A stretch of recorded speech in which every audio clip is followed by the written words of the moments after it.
It started with a single touch, and neither of them would ever be the same. I'd seen her before I ever spoke to her, standing just beyond the bustle of the community center's art show crowd, quietly observing a framed painting of city rooftops at dusk.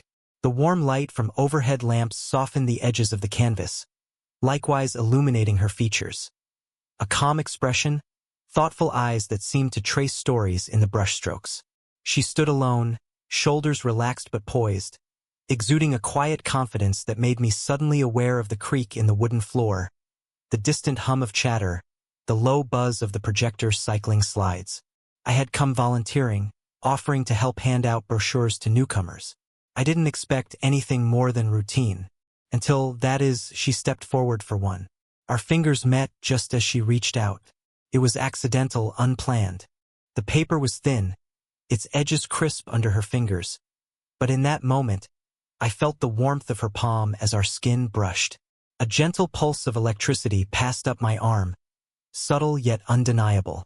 She pulled back a fraction, eyes flickering briefly to mine, lips curving in a polite half-smile.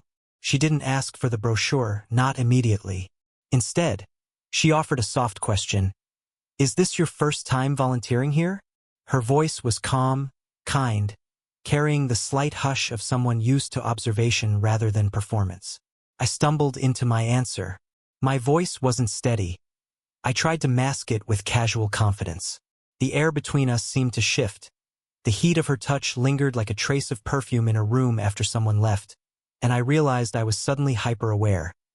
The rustle of the brochures, the distant clink of a coffee cup from the refreshment table, the nearly silent breaths of people moving around us. She tilted her head slightly, studying me with an expression of polite curiosity. There was no rush to move on. Instead, she lingered just a moment longer than necessary, as though savoring the subtle hum of the moment, letting that first connection hang in the air. My heart thudded, not in panic, but in a slow, measured rhythm, like footsteps walking toward something new. In that tiny, quiet exchange, everything felt altered. The simple volunteer task, handing out brochures, greeting strangers, became a threshold. She thanked me when she walked away, turning back just long enough that I saw the soft gold in her eyes flicker. I watched as she melted back into the crowd, and a strange ache settled in me. The ache of wishing I could reach out again. Later, when I closed my eyes that night, I could still feel the echo of her touch on my palm, warm, alive. I wondered if she noticed it too, if she felt the same lingering flutter that had stirred inside me. That accidental brush, that single shared breath between two strangers, it shouldn't mean anything. But sometimes, a first touch is all it takes to change everything. Later that evening, I found myself drifting toward the balcony at the back of the community center, seeking a moment's respite from the soft buzz of voices and the clink of event glasses. Outside, a gentle breeze stirred the warm summer air, carrying faint smells of rain-washed pavement and blooming jasmine from nearby window boxes. The world felt larger out here, quieter, and I thought I might be alone.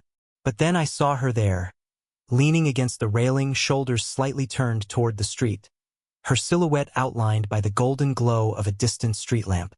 She'd pushed a stray lock of hair behind her ear, and the lamplight caught in the fine strands, turning them to soft fire. Unsure what persuaded me, I walked up beside her. She gave me a small, welcoming smile, as though she'd been waiting for me without knowing it. Her eyes, lit by that golden light, held an easy openness that made me forget to breathe for a second. We stood side by side, watching the world drift past. People, cars, a stray cat darting across concrete. "Long day," she said softly, half to herself. The words barely broke the air, but they carried warmth. I nodded, glancing at the paintings and brochures stacked behind us, heavy with purpose. "You look like you're doing this often," I said. "Or at least you seem used to observing." She chuckled, low, calm, quiet. "I like to see things slowly. Art, people, moments." She turned toward me, leaning slightly against the rail. "It helps me remember them." Her voice was smooth, like old wood polished by time. I felt at ease. Something settled inside me, softening old apprehensions. We talked then, not about the event, not about small talk. Instead, we opened the doors of our quieter selves. She spoke of a novel she was reading, a memoir that had moved her years ago, and how sometimes songs or scents or even just the shape of an evening could remind her of a page in that book. I told her about nights I spent scribbling thoughts, sketches, or dreams I wasn't sure how to follow, always retreating when the world around me felt too loud. She listened, not the way one hears words, the way one lets them settle, letting their weight press gently into air, then absorbing them. At one point, she reached out to tuck a stray strand of hair behind her ear, but instead of pulling away, her fingers drifted downward, brushing lightly against my forearm. That touch was so subtle, a whisper of contact, and yet it felt real. A warmth bloomed at the point of contact, quiet but insistent, like a pulse waking in dormant earth. In that brush of skin against skin, I became aware of my own body in a new way, the way my sleeves molded around my arm, the way my heart drummed softly, the way my breath had slowed. I thought maybe here now I could stand slightly taller. She smiled again, small, genuine, not flirtatious, just steady. "I'm glad you're here," she said. I looked out at the street below, at the way headlights glinted on wet asphalt. The world kept moving, indifferent, unhurried. But in that balcony's quiet glow, I felt time bend. The chatter inside seemed far away. The paintings, the people, the noise, all faded. It was only a conversation, only a shared silence on a balcony. But as I turned back to her, I realized that something inside me had shifted. Something had opened. And that simple, slow moment, the hush, the wind, the warmth of her touch, felt like the first page of a story I wanted to spend a long time reading. A week later, I pushed open the door of a little coffee shop downtown, the kind with rustic wooden tables and the faint scent of roasted beans lingering in the air. I'd come with a book tucked under my arm, planning to lose myself in its pages for an hour, but the universe seemed to have other ideas.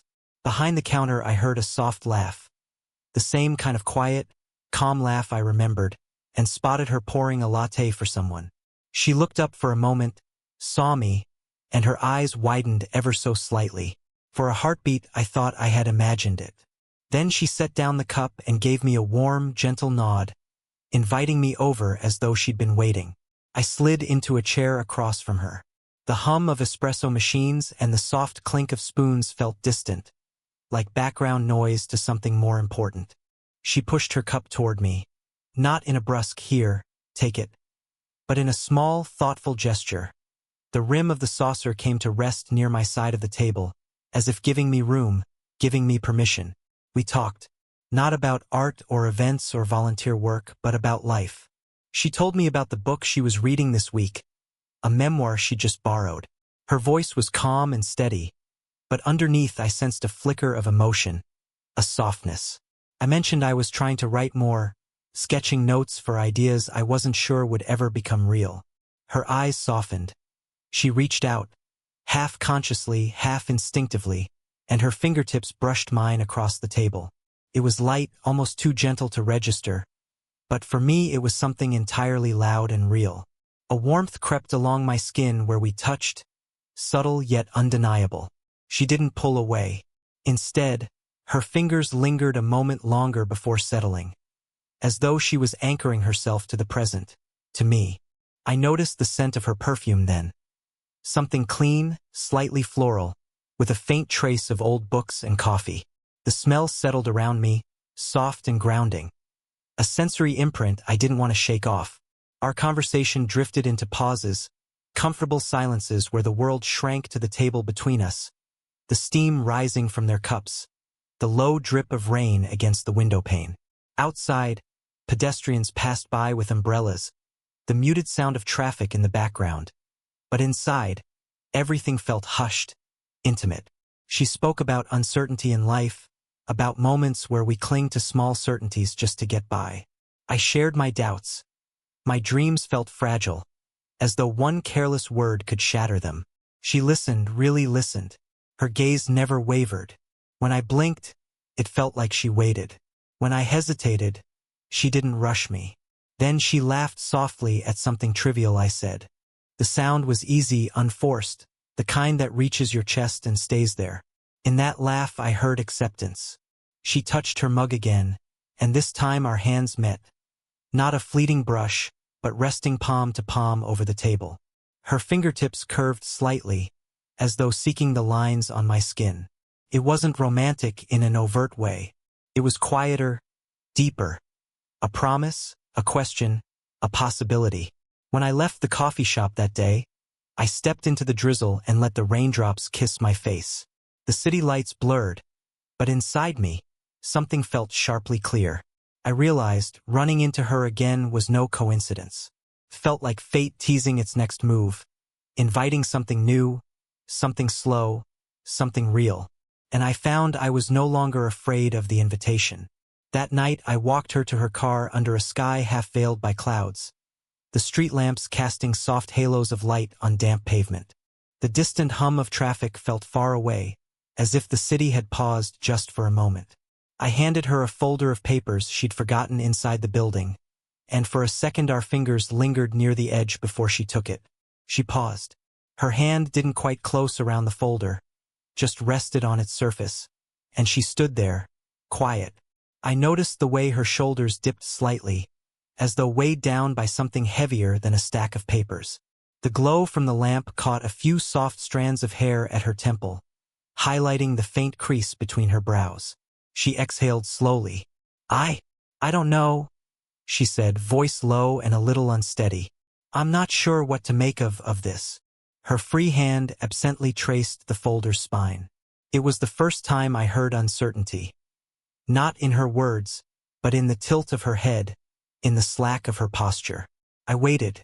The world felt hushed. The only sound was the soft rustling of a few leaves stirring in the corner, and the distant drip of water from a gutter. The night air tasted faintly of damp concrete and something faintly floral, maybe from her perfume or a flower pot near the entrance. She turned to me, eyes glimmering under the street lamp, steady even in their hesitation. I didn't expect to feel something like this, she admitted. I didn't expect it to be easy, but it feels too easy. Her palm brushed against the folder again, only more lightly this time. I felt a weight settle in my chest. I swallowed the sudden lump of words I wanted to say. Instead, I reached out slowly, placing a hand gently over hers. Not gripping, just resting, bridging the small gap. The warmth from my palm seemed to radiate through the paper and into her hand. Her fingers twitched ever so slightly, and she didn't pull away. Why easy scares you? I asked softly.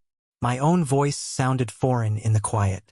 She looked down at our hands, then up at me. There was a hesitation in her answer, a small catch, like breath held between two notes. Because sometimes easy feels like a luxury I don't deserve, she said. I'm used to holding back, keeping to what's safe. Her voice cracked just a little. I let the silence settle around us. I tried to picture what she carried. Years of caution, walls built stronger than concrete, scars, emotional and quietly born. I wanted to say something to build a bridge, but fear held my tongue. Fear of sounding naive, fear of pushing her. Instead, I shifted closer, almost imperceptibly, and offered a small, tentative smile. My thumb brushed her knuckles in a slow, soft sweep, a gesture gentle enough to feel like support, bold enough to say, I understand.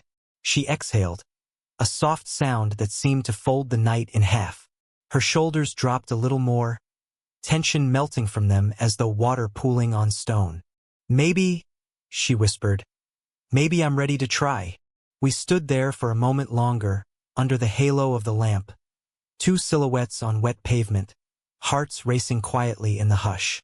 There was no dramatic gesture, no grand words, just the tremor of breath, the pulse beneath skin, the warmth of a hand given and accepted. And in that fragile, trembling moment of vulnerability, when fear and longing met in the same breath, something shifted. The slow burn didn't flare. It settled, steady, quiet, and real. That afternoon, we wandered through the lakeside park together. Just him and her, as if the world had slowed for us. The air carried the soft scent of water and damp earth, gentle breezes ruffling the surface of the lake and drifting through the trees. Light filtered through leaves, dappling the path in shifting patterns of gold and green. We walked side by side, footsteps nearly in sync. Conversation drifted softly from trivial observations, ripples dancing on the water, a distant bird call, to half-shared thoughts about our lives. She paused now and then to tuck a stray lock of hair behind her ear, and each time the breeze caught the fall of her hair it brushed against my cheek. I nearly asked her to stay still just to feel it again.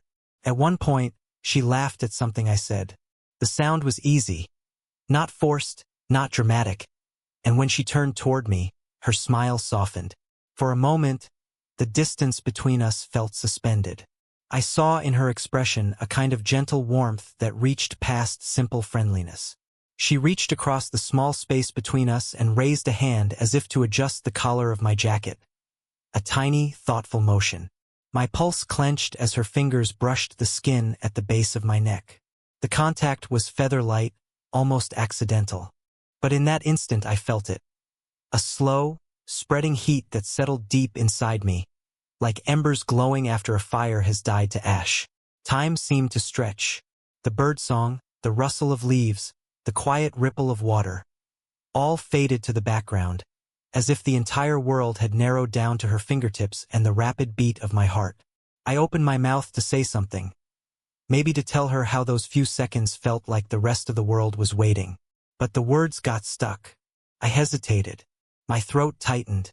She inhaled, looked away, and exhaled quietly. A soft sigh that sounded like relief and regret all at once. Her voice was small. "This is becoming something, isn't it?" she asked, barely more than a whisper. I met her gaze, and for an instant everything inside me wanted to shout yes. Yes, this is more than just two people walking in a park. But I only nodded. My voice, when I spoke, was quiet, careful. Maybe. That single word hung between us like a promise or a question. She stepped backward then, just enough to break the spell, her cheeks coloring faintly as dusk settled around us. The lakeside path dimmed under a soft glow of twilight. The water reflected the shifting sky, and each gentle ripple seemed to echo the longing that sat between us. In the silence there was a weight, a pressure, the kind you feel when something enormous, more than either of you intended, is quietly forming. We walked on, side by side, but everything had changed. The air felt heavier, the sounds sharper, and each step carried the memories of that brush. Inside me, I realized I was no longer the same man who had strolled into the park just moments before. I was someone capable of waiting, of wanting, of hoping quietly for something more. And though nothing was spoken beyond that simple word, I knew the confession, when it came, would no longer be about words. It would be about truth. That weekend, I avoided calling her. I couldn't face the quiet questions in my head. What if this feels too fast? What if I'm misreading everything? What if I ruin what we already have? Instead, I threw myself into other work, distracted myself with small tasks, trying to settle the restless ache I felt every time I thought of her. But nearly every evening I found myself staring at my phone, half expecting a message. Finally, I saw her again, sitting in the same corner of the quiet coffee shop where we first reconnected. The light was soft, golden from a nearby lamp, warming the wood grain of the table, curling around the rim of her mug. She looked up, eyes steady but shaded, as though she had rehearsed what she wanted to say. The hum of the espresso machine and the muffled chatter of other customers hung at the edges, far enough to be background noise. She reached across the table slowly, not a dramatic thrust, but a steady movement, deliberate yet gentle. Her hand landed on mine, flat, open, patient. I froze. The warmth radiated beneath her palm, calm and expectant. I wanted to pull away, for uncertainty, for fear, but I didn't. Instead, I closed my fingers around hers, lightly, as if acknowledging something we both knew but had yet to say. Her eyes flicked up to meet mine. The hush between us felt thick, heavy with possibility and past restraint. She didn't speak at once. Instead, she simply held my hand. Steady, careful, bridging the space we'd left in silence. When she finally spoke, her voice was quiet, soft, almost shaky. "I pulled away these past few days," she said. "Not because I didn't want to see you, but because I was afraid of how much I cared." Her thumb traced a slow, light circle on the back of my hand, a gesture simple and intimate all at once. I swallowed. The words I'd rehearsed in my mind scattered, replaced by something real and immediate. I spoke slowly. "I didn't expect this, not so soon. But I've thought about you, more than I thought I ever could." She nodded, relief and something deeper mingling in her eyes. After a pause, she lifted her free hand. There was only warmth, from her hand, from the lamp, from the promise growing quietly between us. I reached up, lifted her hand, and pressed my lips lightly to her knuckles. The touch was reverent, slow, not flashy. I looked into her eyes, steady now. "Then let's not hide anymore," I said softly. She exhaled, soft, steady, and leaned forward just a little. The scent of coffee and her perfume mixed. Her shoulders relaxed, and for the first time since this had begun, I saw something like hope in them. In that gentle breaking point, when fear and longing collided, we chose honesty instead of hesitation. We closed the distance not with a rush, but with stillness, warmth, and a hand finally held. That evening, the sky glowed in soft shades of rose and gold, the sun settling into the far horizon, the air warm and quiet as if the world had paused just for us. We strolled along the empty little park path, the hush of twilight around us, the distant city noises softened by dusk. Our footsteps whispered on the gravel. Nearby, the leaves rustled gently in a light breeze. She stopped by the edge of the path, under a tall old tree whose branches swayed softly overhead. The fading light caught the curve of her profile, warm skin touched by gold, hair loose and catching the breeze. I felt a hush settle inside me. All my anxieties, doubts, the uncertainty of age or expectation, seemed distant. What mattered now was this moment, and her. She turned to face me fully. For the first time, I felt I could see, not just the confident grace she wore around others, but something gentle, vulnerable, real. Silently she lifted a hand. Her fingers brushed my cheek, soft and deliberate, as though she was reading the lines of my face for the first time. The touch was light, but it carried weight. The weight of months, of small shared moments, of unspoken longing. My breath caught, and I closed my eyes, leaning into the warmth of her palm. I felt the slight gooseflesh along my jaw where her fingers moved, the softness of her skin, the heat radiating like a slow ember kindling. Her thumb grazed my ear, then paused, resting there for a heartbeat longer than necessary. She spoke, voice low, steady and intimate. "Whatever this is, whatever we've become, I want to explore it. With you." Her words were simple, but their meaning felt vast, stretching beyond that moment. I didn't bow or kneel. I didn't need drama. Instead, I lifted both her hands gently, holding them close to my chest, feeling the pulse under her skin, feeling her warmth seep into me. Then I exhaled slowly, letting the silence carry what I couldn't say. My fingers brushed hers lightly, tracing the lines of her hands like I was memorizing them. As the first star appeared overhead, I took a step closer and wrapped an arm around her waist, drawing her near so that the gentle curve of her body rested against mine. The world blurred. Sky, tree, path. All edges soft, unimportant. What mattered was the steady rise and fall of her breath against my shoulder, the faint scent of her hair mingling with twilight air, the subtle pressure of her body against mine as if she, too, was choosing this closeness. She lifted her face, cheeks flushed in the dim light. Her eyes met mine, calm, honest, hopeful. "I never imagined I could feel so safe with someone," she whispered. I brushed my thumb across her lips. Not bold, not urgent, gentle, reverent. "You've always been safe," I said softly, "because you make me feel grounded." The hush around us seemed to hold its breath. Then she leaned forward, closing the small gap between us, and pressed her forehead gently against mine. Our eyes closed, our breaths synced. No dramatic confession, no grand gesture. Just warmth, closeness, and the quiet promise of something real. Under the old tree, in the soft glow of dusk and starlight, we found each other. The slow burn, at last, had kindled into something alive. Love, steady, human, imperfect, but ours. Because sometimes the most powerful moment isn't fireworks. It's softness. It's trust. It's the relief of knowing that after all the waiting, hesitation, and gentle touches, you can finally step into warmth.